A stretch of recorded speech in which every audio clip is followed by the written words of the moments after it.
We've seen a Kai'Sa, especially into a Varus Braum lane, right? Well, Varus with the Halo Blades, the threat of Winter's Bite. You know Keria is not going to be able to actually all-in, which is normally a win condition, into a lot of Varus lanes. And that's why he's compared. While everybody else stays safe. And I wouldn't mind a big stack. Ooh, Soka. Don't think there's really an opportunity here with Cuzz being level 5, but there he goes, Ding 6. Yeah, that is going to be the Dominus as in goes the ulti. Paranoia comes down as Faker has to flash over and Cuzz holds on to the turret aggro beautifully. And Faker's just going to hop. Sure. So just in case you were wondering whether he flashed on the spot. Soka in trouble yet again. Note that it's Faker as I wasn't paying attention for a moment. And for the W. Also he's dead. Yeah, and not a lot to be done there as Canna. Yep, Pyosik paying another visit is going to land the spear, and Canna is just dead. He knew it, that's why he didn't flash. Heads up play there, but still is going to go down with the fact that Bao is on Teleport. All right, don't know whether this is the commitment that they really want with the fact that Teddy can just curtain call from the mid lane, but they will still go for it. Soka standing on a ward right now as it is going to be T1. They'll lock down the Herald. Now they start off this fight as a face breaker. On to Kingen is good. They get him away from the wall and will be able to take him down for the second kill for T1. This is what we want to see. And now it's a teleport immediately behind Bao. He's got no mana as well as the Dustbringer will connect, and this should just be pretty comfy. Yeah, Bao not going to be able to get towards Soka. That's a great map play from Faker as well. Just with Teddy's roam, just a curtain call adds a lot of pressure, and that's going to be a first turret blood. And this is exactly what the doctor ordered for T1. A healthy dose of early game, first turret blood picked up by 10 minutes. And this goes against kind of what you were talking about, Chronicler, with a wish for T1 to put a little bit more priority on these scaly lizard flying things.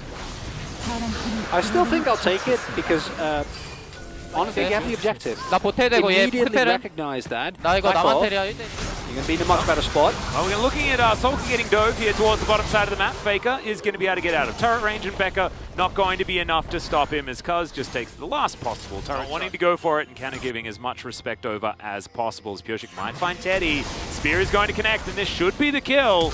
Is Teddy able to flash his way out, but the follow flash is going to be there. Spear is going to miss as there's the captive audience, but it ain't going to be enough. Pounce turret, but he should be able to catch that wave. As DRX looking to pick up another dragon for free. I just don't know about this anti-dragon playstyle that T1 has. This one, I'm still... Well, it is currently Teddy just chilling in that mid lane, trying to catch this minion wave that's heading on forward, and it looks like DRX don't want to wait for the Drake. As, okay, Cuzz just going to engage onto Kingen.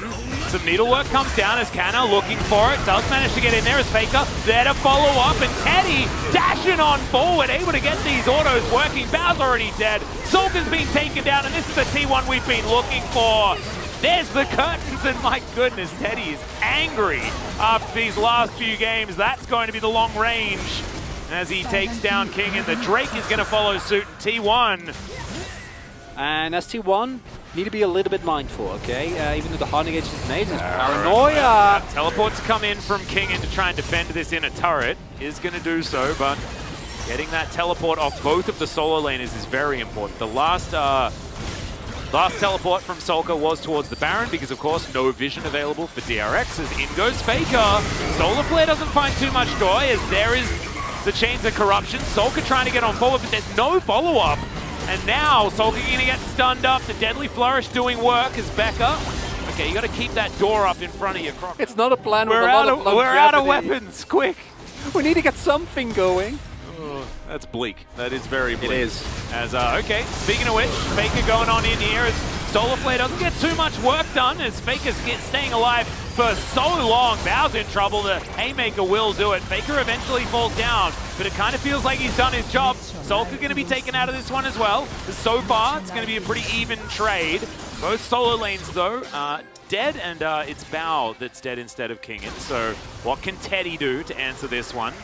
Looks like right now they're going for a bit of a disengage just because no Moonfall available. Might be, but he doesn't have the teleport available, whereas we now see Faker, Canna, both going to use those. They recognize we need to get this objective. Yep, they are going to be able to secure it as well. So 2 dragons. It's mainly the setup he provides for the rest. As T1, they are going to start off this Baron. The poke is strong though from DRX. Faker coming in from the flank. Yep, taking a lot of damage is the Baron. Might be dead just pretty soon. You can see down to 3,000 health. Now the Paranoia just to buy them space. They're bursting down the Baron, and DRX just had to give it up. No options there whatsoever, as now Kingen getting chunked. Even the needlework coming out. With control, it feels amazing because it's hard to engage into. But they're also don't have great engage themselves, and you saw it on the bot side, right? Like, how do you force something here besides maybe Solka teleporting in? It's not great. You need a land poke, and T1, they're looking for the hard engage. Well, Curtain Call going to come through here as Teddy's hunting for Bao. That backline. Core shot will just be doored, as T1 is just going to take care of that Drake. The old Paranoia teleport to come through here from Faker, as he is going to get on through as Cuzz will lock down the Drake. And finally, Faker is going to turn up. He takes a lot of damage as we've got some miss down. T1, they keep everyone alive for the longest time as Solka will fall at the end. Keria, he's the one to go down for T1, but he will be the only one. And it's only Becca who survives on the side of DRX. I have a feeling this one is just over. Look at all of that fire underneath T1 right now. And that is 3 Infernal Drakes, a 1-team fight, and Canna immediately teleports towards the top side of the map to slam down some turrets. Crucially finished the Titanic Hydra before the fight. You saw how much that Flash Haymaker did.